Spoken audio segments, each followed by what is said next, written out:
국내 증시는 오늘 종목들 이것저것 쪽에서 요거는 한번 보셔야 될 것 같습니다. 오늘 지금 보니까 오늘 이사회 열리는데요. SK 쪽에서. 그러게 저게 오늘 빅 이벤트라고. 저기 수급이 어떻게 몰릴 것이냐. 네. SK 이노베이션과 이제 SK ENS. 근데 저희가 지난번에 지금 한때 두산 가지고도 말이 많았잖아요. 예. 제가 욕을 더 했어야 되는데 그래야 올라가는데. 예. 오늘 근데 저 캐터필라 올라가지고 두산 바켓이 어떻게 될지 또 봐야 될 것 같은데. 가면 좋겠지. 가면은 팔아야 될 것 같습니다. 두산이 그딴 짓을 해가지고.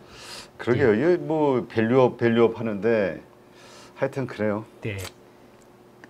물 견디는 분들이 계시네. 이것도 자세히 보게 되면 좀 그럽니다. 좀 씁쓸하긴 합니다. 왜냐하면 ENS가 솔직히 알짜 회사거든요. 네. 근데 그러니까 어차피 중간 회사다 보니까 이걸 합병한 중간 지수화 회사인데 왜 합병을 합니까? 근데 다 의도가 있으니까 합병을 하는 거겠죠. 그렇죠. 이거 작년 매출이 11조 3천억 나왔습니다. 11조가 나왔고 영업이익이 1조 3천억 나왔습니다. 거의 OPM이 얼마입니까?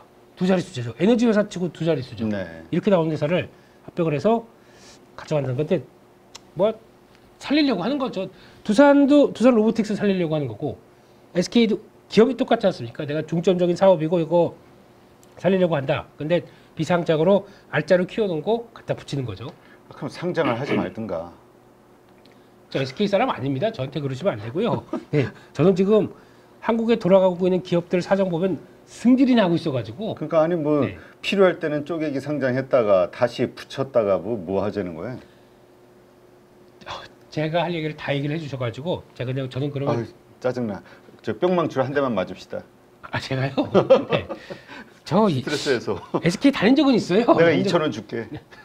아 2,500원 안 될까? 예예. 그래서 이렇게 나오고 있는데 그래 보니까 이제 문제는 그게 됩니다. 이렇게 되면 합치게 되면 자산 100조짜리가 됩니다. 근데 네. 100조지만 저 밑에 SK 온 살리겠다는 의도가 뚜렷한 것 같고요. 근데 여기서 이제 중요한 거는 앞으로 벌어질 문제 합병 비율입니다. 네. 지금 저게 진짜 또 공정해야 되는데. 네. 지금 예상은 1대2 정도로 얘기를 하는 것 같습니다. 여기 2. 근데 솔직히 자산 뭐 배분하고 보면 모르겠는데 SK도 그만큼 실적이 안 나오는데 ENS가 비율이 2라고요.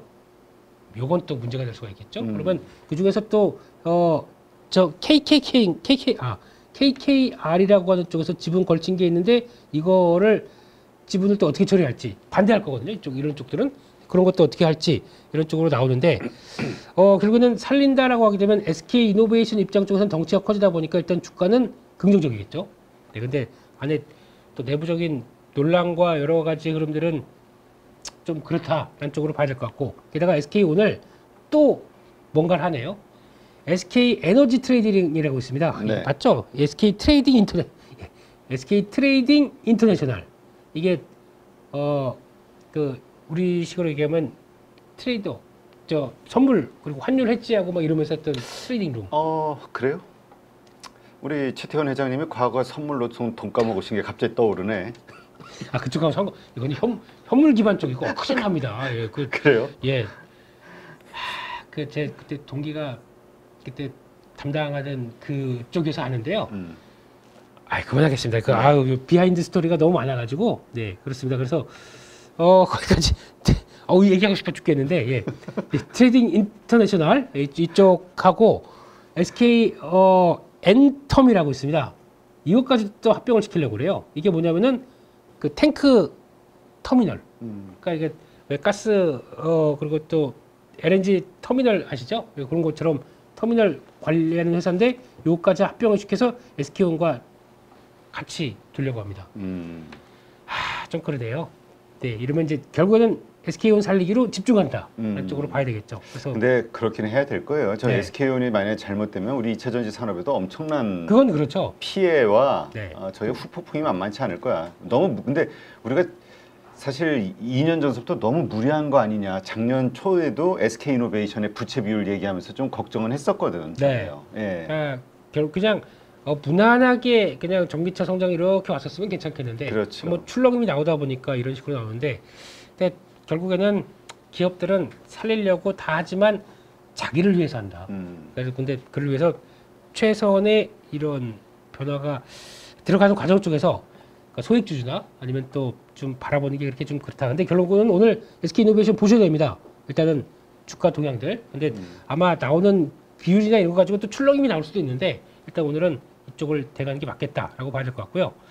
그런 쪽에서 일단 종목들과 시간이 거의 다 됐기 때문에 어제 강했던 거는 섹터들 한번 보게 되면은 어제 말씀드렸던 것 중에서 사죄드릴 종목이 하나 있습니다.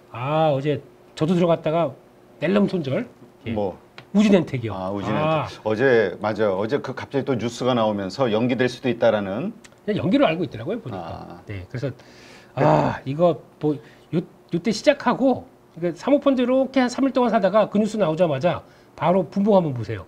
그냥 집어 던지더라고요. 집어 던지고 이거 보통 보면은 그래서 매매할 때 보면 분봉을 보시는 습관을 가져가는 게 좋은 게 이런 자리 가다가 시작하고 여기가 딱 깨지면. 그냥 깨져버렸거든요. 방송하다가 이거 분봉 딱 보고 그냥 정리했습니다. 이쯤에서 저도 나갔을 거 이쯤에서. 네, 죄송합니다. 그래 또 그 이미 많이 올라와 있기 때문에 크게 악재로 될 수밖에 없죠. 네, 혹시나 태서 이렇게 요거까지만 이제 많이 안 바랬어요. 그렇게 많이 바란 사람 아니에요. 요 정도까지만 올라왔으면 그냥 그거 먹으려고 했더니. 그러니까 억울하지. 많이 바라다가 했으면 그나마 아이고 다음번에 많이 먹지 그러는데. 자, 대신 대안을 드리겠습니다. 어제 그래요? 정말 죄송하고요. 네, 대안은 뭡니까? 주손인데요. 그냥 이거 그냥 지금이라도 편하게 가져가세요. 실적으로. 네, 그냥 좀 올라왔으니까 이런 얘기 드리는 거 아니고요. 예전부터 계속 조선 쪽은 말씀을 드렸기 때문에. 그렇죠. 근데 그러니까 가장 센 쪽은 HD 현대 요즘 HD 미포 현대 미포 이쪽이 가장 센데 그렇다고 이거 여기서 막 따라가시긴 그렇지 않습니까? 야, 정말 저번에는 그 안 가서 이게 개인들이 참 좋아하는 종목인데 왜 안 갈까 그랬었는데 많이 갔네요 요새. 네, 이런 거 그냥 간 건 그냥 두고 그냥 편안한 거 있지 않습니까? 삼성중공업 이런 거 그냥 사서 또 10,000원대 들어왔어요. 지난번에도 10,000원대 들어가고 이거 펜 한번 던졌다가 또 주춤했을 때가 중요합니다. 이런 종목들은 이런 때 그냥 그러니까 왔다 갔다 하지만 안 깨질 때 이럴 때 좀 들어가야죠. 들어갔다가 또 그냥 그 정도 들어갔다 또 기다리고 그냥 편하게 볼 수 있는 쪽이 아닌가. 그리고 또 어제 보니까 이제 드디어 약간 그런 종목들이 움직입니다. 기자재 쪽에서도 뭐 항상 말씀드렸던 STX 중공업은 인수와 관련된 쪽에서 세론 나오면서 막 왔다 갔다 했거든요. 그럼에도 불구하고 뭐 악재가 살짝 있기는 있습니다. 근데 그냥 쭉 계속 갈 걸로 보여주고 있는데 여기서 중요한 게 이제 저희가 전혀 신경 안 쓰던 거, 뭐 성광밴드 이런 게 어제 올라오기 시작해요. 그러니까 성광밴드 이런 거 번쩍 올라오기 시작하거든요. 이게 또 뭐 대왕고래 프로젝트 뭐 이런 쪽이 만약에 그것만 됐다 그러면 이렇게 안 올라옵니다. 근데 기자재들이 이렇게 움직이려고 하는 변화가 들어온다라고 하는 거 보니까 이런 것들도 서서히 이제 타이밍이 들어온다고 보고 이제 실적 뚜껑이 열리면은 이제 그때부터는 반응할 수 있는 섹터들이겠죠. 그래서 이건 그냥 뚜껑 열리면 왕뚜껑. 네. 뚜껑 열리면 기분 나쁜데. 아까부터 계속 뿅망치 찾고 그러셔가지고 그렇습니다. 네, 그래서 제가 어제 이지연 대표 감기가 옮았는지 그래요? 약 먹고 푹 잤는데도 약간 좀 몸이 으실으실하네. 제 것 좀 가져가세요. 잠깐만요. 이러고 방송하겠습니다. 네, 그렇게 보셨으면 좋겠고요. 그래서 그런 거 일단 뭐 자동차 쪽 어제 기지개 피는 거 HBM도 기지개 피는 거 괜찮은데 종목 2개만 보겠습니다. 이제 성공을 해야 되는데 종목 중에서 LG전자인데요. LG전자 패턴만. 지금 차트 괜찮아요? 네. 이제 차트 얘기를 하시는 우리 대표님. 네. 지금 요런 때 안 빠집니다. 요런 때 안 빠지고 횡보 중입니다. 그런데 이럴 때 보면은 누가 이걸 샀느냐 그러면 또 수급 요런 때는 수급 봐야 되겠죠. 그러면 일단은 그렇게 많이 안 봐요. 이 정도까지 해서 이 정도까지 그 라인 펼쳐진 데 정도까지는 가도 되겠다. 그쪽에서 실적 좋으니까 한번 훅 들어오고. 그러니까 어제 보니까 삼성전기가 움직입니다. 그러니까 IT 쪽에서도 이제 기다렸던 것들이 움직이기 시작하는 변화다라고 하게 되면 삼성전기 움직이는 것처럼 약간 IT 쪽에서도 돌고 돌아서 LG전자도 그렇게 나올 수 있겠다라고 봐야 될 것 같고 마지막으로 빨리 하겠습니다. 우리 대표님 기다리시는데요. 한미반도체 이것도 뭐 되든 안 되든 그렇지만 역시나 어제 보니까 뭐 30만 원 리포트 나오긴 했는데 그거 무시하고 성과 안 내는 쪽 아닙니다. 그렇기 때문에 이런 것들 그러니까 이렇게 되게 되면 또 쫓아가지 마시고요. 약간 이렇게 되면 또 단기 평선 이렇게 올라올 텐데 그런 거 보셨다가 눌리면 괜찮다 그러면 또 레벨업 시도하는 과정들 보셨으면 좋겠습니다. 네. 네. 야, 이건희 대표가 네. 월요일 날 생각하지 말고 그냥 사라고 그랬는데 야, 네. 그래가지고 욕을 많이 악플이 달렸는데 네. 살았네. 한번 승부수를 던지셨네요. 승부수를 자주 던지시더라고. 위험한데 너무 자주. 아직은 잘 피해가고 있는데. 네. 하여튼 저 뭐야 다시 만나면 또 얘기 좀 해봐야 되겠어요. 8.15 생태계를 잘 모르시는군요. 네. 우리는 가늘고 길게 가자. 예. 잘못했으면 사과도 하고, 예. 또 잘했으면 펜도 던지. 뭐 사과야? 그냥 뿅망치를 몇 대 맞고 말지. 야, 아니, 제가 못 넘기겠어요. 너무 죄송해서 잘못 봤으면 잘못 봤다고 말씀을 드려야죠. 네, 알겠습니다. 이게 추세적으로 계속 오를 수 있을까에 대한 글쎄요 실적 증가 이게 아무래도 좀 뭐 도크라는 게 있다 보니까 매출은 네. 어쨌든 한계가 그쵸. 있는 거잖아요. 네네. 어디까지 이 심리가 오를 수 있을 거야, 오를 수 있을 거야 하면서 수급이 쏠릴 수 있을 것인가 그게 좀 의문이긴 해요. 그 부분에 대해서는 의문점을 가질 수밖에 없다라고 생각을 하기 때문에 우리가 그런 의문이 있을 때 보통 이제 투자자들이 다 비슷하게 생각을 하면서 차익 실현의 물량이 항상 나오잖아요. 그렇죠. 내가 보유를 하고 있는데 이게 이렇게 올라왔으면 보유하고 있는 사람들 입장에서는 당연히 다들 이제 수익권에 도달을 했으면 이게 계속 가파르게 올라갈 수는 없으니 비슷한 생각을 하면서 결국에는 차익 실현의 압박을 받을 수밖에 없는 건데 그러기 때문에 그런 관점으로 봤을 때는 우리가 그 부담을 안고서 투자하기가 좀 부담스럽다 하시는 분들은 기자재 쪽에서 투자의 기회를 찾으시면 될 것 같고요. 그리고 그럼에도 불구하고 우리가 최근 전력이라던가 앞으로의 수주 잔고 멀리 봤을 때 그리고 커질 수밖에 없는 시장이라고 판단을 했을 때는 약간의 조정을 거치면서도 계속 우리가 이렇게 차트를 보면 이때 시기까지 딱 우리가 만약에 이때로 돌아갔다라고 한다면 이게 왜 안 움직일까요? 이렇게 돌아갔다고 한다면 이때도 사실 우린 좀 부담스럽게 생각을 했을 거예요. 근데 하루가 지나고 이틀이 지나고 시간이 지나고 보면 이때가 오히려 쌌네 라고 생각할 정도로 계속해서 우상향하는 모습을 보여줄 수 있기 때문에 내가 이 업황에 대해서 괜찮다라고 생각하고 업황을 우리가 판단을 했을 때 내가 이해를 해야 되잖아요. 내가 네. 납득이 가야 되잖아요. 근데 납득이라는 걸 가셨다라고 한다면 약간의 조정 구간이 나왔을 때는 저는 조선 같은 경우에는 사이클이 크게 도는 만큼 좀 비중을 가져가야 되는 섹터라고 생각을 하기 때문에 비중을 좀 쪼개서 진입하실 수 있어야 된다라고 생각을 하고 있고요. 이런 부분에 대해서 차익 실현의 물량의 압박이 좀 부담된다 하시는 분들은 조선 기자재 쪽에서의 기회를 찾아보시는 것도 오히려 현명한 투자가 될 수 있겠다라고 좀 말씀을 드리고 싶습니다. 네, 사실 조선주 같은 경우는 이제 주가가 반등하는 혹은 급등하는 그 구간이 네. 이제 수주 모멘텀이 나왔을 때 보통 그렇잖아요. 네. 지금 여름철이라 이게 수주 모멘텀, 그러니까 주가가 이게 탁탁 오를 수 있는 아니면 사람들의 관심이 탁탁 나올 수 있는 모멘텀 이런 게 앞으로 뭐가 있나요? 일단은 결국에는 이런 산업 같은 경우에는 수주에 대한 부분들이 있어야 되는데 지금 이제 홍해 사태 우리가 그 전에 이제 LNG선 우리나라 잘했고 LNG선은 중국을 앞서 나가고 있고 친환경 선박도 우리나라가 좋은 건 알고 있어. 그래서 계속 이와 관련돼서는 기대감이 있었는데 지금 새롭게 급부상한 게 컨테이너선의 수주들이 이제 시작이 될 수 있다라는 거죠. 근데 물론 그게 이제 홍해 사태가 언제까지 장기화되고 이 부분에 대한 영향력이 얼마나 지속성을 가져갈 수 있는지에 대해서는 봐야겠지만 지금 이제 정세적으로 봤을 때는 이와 관련된 컨테이너선에 대한 수주 우리나라 기대할 수 있을 거다라고 생각했는데 그 부분이 이제 시작이 됐어요. 그래서 이제 시작이기 때문에 초대형 컨테이너선 같은 경우에 이번에 또 수주 아까 제가 좀 누락이 됐는데 좋았던 이유가 그러니까 중국 쪽에서 컨테이너선이 좀 이점이 있었던 게 싸게 후려쳤기 때문에 가격적으로 메리트가 있었던 거였는데 이번에 우리나라가 가격을 평소에 받았던 금액보다 10% 정도 업시켜서 받았더라고요. 그리고 조선이 이제 원래 중국 쪽의 컨테이너선은 가져가는 구조인데 어떻게 우리나라가 그걸 가져갈 수 있었냐. 가격을 다운시킨 거 아니냐. 그럼 우리나라도 했는데 막상 열어보니까 기술력도 아니었고 가격도 아니었고 납기에 대한 기한에 대한 문제였어요. 그래서 이 부분이 또 우리나라한테는 새로운 돌파구가 생겼다라고 생각이 들어서 일단은 컨테이너선 관련된 수주가 앞으로 나올 수 있다라는 부분도 키포인트가 될 수 있을 것 같고요.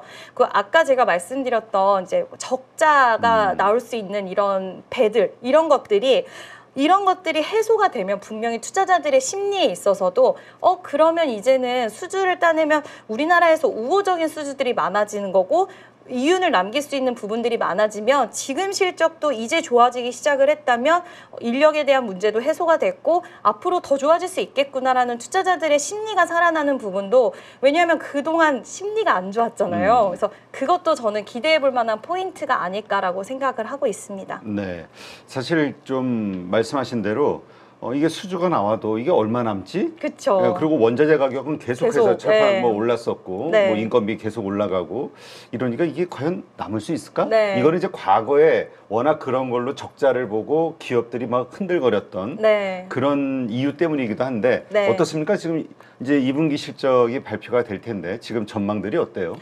일단 전망치들은 좀 괜찮게 나오고 있는데 일단 조선사의 영업 손익을 보면 물론 이거는 전체적인 그림이긴 하지만요. HD한국조선해양이 이번에 이제 1조를 넘어설 수 있다는 영업이익이 그러니까 대장으로서 이렇게 잘 끌어줄 수 있는 영업 전망치가 나오고 있는데 아마 2분기 때는 하나오션 같은 경우에는 살짝 안 좋을 수 있어요. 적자 선박을 워낙 많이 수주를 했던 부분들 일감들이 워낙 그랬기 때문에 올해 좀 털어낸다라고 하더라고요. 그래서 조금은 그럴 수 있지만 일단 삼성중공업은 괜찮을 거라고 보고 있고 HD한국조선해양이 아마 필두로 해서 잘 끌어주지 않을까라고 보고 있기 때문에 저는 2분기 실적 기점으로 해서 오히려 더 좋아질 수 있는 구간들이 마련이 될 수 있을 거라고 보고 있고요.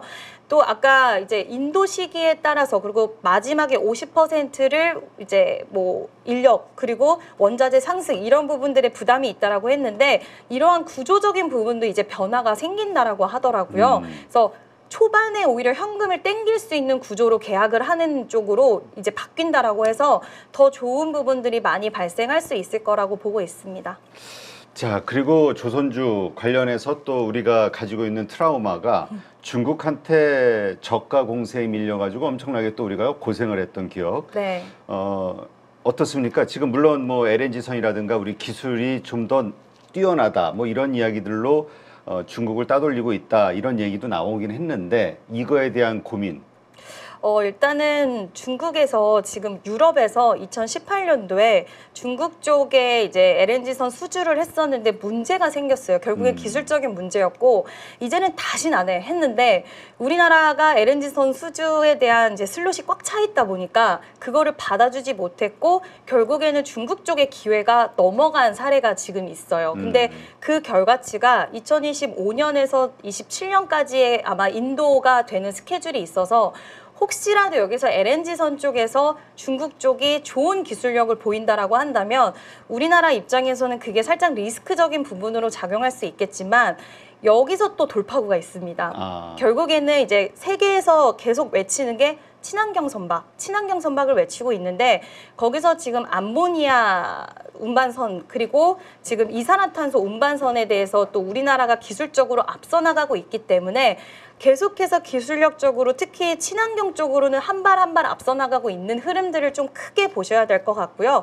물론 중국 쪽에서 이제 또 좋은 기술력을 보이지 않았으면 좋겠다고 개인적으로는 생각하고 있지만 결국에는 더욱더 친환경적인 선박들에 있어서는 우리나라가 수주를 더 앞서 나갈 수 있기 때문에 지금 기술력적으로는 그쪽을 준비를 잘 해나가고 있기 때문에 거기서의 또 우리가 긍정적인 시그널을 찾을 수 있지 않을까라고 생각을 하고 있습니다. 네.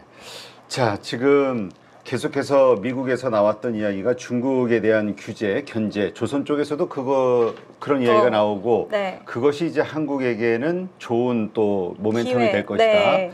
얘기가 있는데 실제로 그러한 일들이 어떻게 지금 진행이 돼가고 있고 앞으로 어떤 결과들이 있게 될까? 여기에 대해서는요? 일단은 이제 뭐 그 미 대선이 어떻게 결과치를 가져가느냐에 따라서는 또 달라질 수는 있겠지만 결국에는 중국에 대한 압박을 더 하는 거는 트럼프 쪽이고 관세에 대한 부분이라던가 이런 부분들이 더 강하게 드라이브를 걸리는 거는 트럼프 쪽인데 바이든 대통령이 집권을 하고 있는 최근에도 왜 조선과 그리고 우리가 그때 왜 조선 관련된 종목들이 대중 무역 전쟁이 계속 또 발발이 되고 이제 중국 쪽을 미국의 기업들이 중국 업체들이 좀 불법적인 부분들을 많이 하고 하다 보니 좀 조사를 명백하게 해줬으면 좋겠다라는 이야기가 나온 적이 있었어요. 몇 달 전에. 그 부분에 대해서는 이제 이후에는 좀 조용해지기는 했지만 아마 바이든 쪽에서도 유권자의 표를 얻어내기 위해서는 여기저기 우리가 그러면 중국 쪽에 관세를 올려줄게 아니면 중국 쪽이 좀 저지르고 있는 너네가 봤을 때 잘못하고 있다라는 부분을 좀 더 철저하게 조사를 해줄게 라는 카드를 꺼내 들을 수도 있는 이미 얘기가 좀 나왔던 부분이 있었기 때문에 이 부분에 대해서도 기대해 볼 만한 부분들은 있을 수 있다라고 보고 있고 결국에는 어떤 사람이 이제 대선에서 선정이 되더라도 이제 잘 되더라도 중국에 대한 견제는 계속될 수 있기 때문에 저는 이 부분에 대해서도 충분히 좀 기다려 볼 만하지 않을까라고 생각을 하고 있습니다. 네. 자, 그렇다면 아까 말씀하셨듯이 조선 쪽에서의 탑픽은 삼성중공업으로 보신다. 일단은 삼성중공업 괜찮게 보고요. 그리고 하나엔진을 이번에 2분기 때 실적이 또 좋게 나올 것 같아서 1분기 때 어닝 서프라이즈 이후에 주가 상승 흐름이 좋았는데 지금 살짝 쉬어가는 구간에 직면을 해 있기 때문에 일단은 61선 기점으로 해서 지금 저점을 계속 지켜주고 있는 상황이에요. 그래서 저는 실적 시즌에 도래를 했을 때 하나엔진에 대한 실적 기대감을 인해서 좀 우상향할 수 있지 않을까. 그리고 실제로 실적도 좋게 나올 거라고 보고 있어서 기자재 쪽에서는 하나엔진을 좀 보고 있습니다. 네, 그 한화엔진의 그 중국향 수출이 꽤 되나요? 왜냐하면 그 나왔던 이야기들이 그 선주들이 그 발주를 할 때 중국에다 배를 수주를 줄 때 그때 꼭 항상 그 엔진을 한국 거를 써라 이런 식으로 지난번 사고 때문에 그때 에버 뭐였지? 뭐 하여튼 에버그린인가 에버그린. 그 사건 이후로 그런 이야기를 했다 이런 얘기가 있어서 네, 하나엔진은 지금 뭐 중국 쪽도 그렇지만 우리나라 관련돼서 이제 엔진용 선박용 엔진이 잘 돼가고 있고 이번에 이제 STS 엔진과 그리고 그 합병 이슈 있었잖아요. 그러니까 인수 이슈가 있었는데 여기서 하나엔진에 대한 노이즈 얘기도 좀 나왔었어요. 왜냐하면 하나엔진이 그동안에 엔진 부품을 만드는 데 있어서 굉장히 중요한 크랭크샤프트라는 부품이 있는데 그 부품에 대한 부분을 이제 두산 에너빌리티라던가 그리고 HD 현대 중공업 쪽으로 받아야 되는 상황인데 여기 두 군데서 만약에 그 부분에 대해서 끊어진다라고 한다면 얘네가 이제 부품이 가장 중요한 부품을 공수를 못 받다 보면은 엔진을 만드는 데 있어서 문제가 될 수 있기 때문에 그 부분에 대해서도 이제 정부 측에서 3년 정도의 이제 그 공급에 대해서 제한을 하지 말아라. 무조건 제한 두지 말고 필요하다라고 하면 경쟁사긴 하지만 그래도 공정한 경쟁을 위해서는 그거를 이제 허용해줘라 뭐 이런 이슈가 있었고 결국에는 하나엔진은 뭐 중국 쪽에 대한 부분도 있겠지만 이 계열사에 대한 부분에서 이제 엔진을 만들어내는 데에서 이제 국산화, 시너지 효과 이런 쪽으로 초점을 맞춰서 보시는 게 더 좋지 않을까라고 생각을 합니다. 네, 알겠습니다.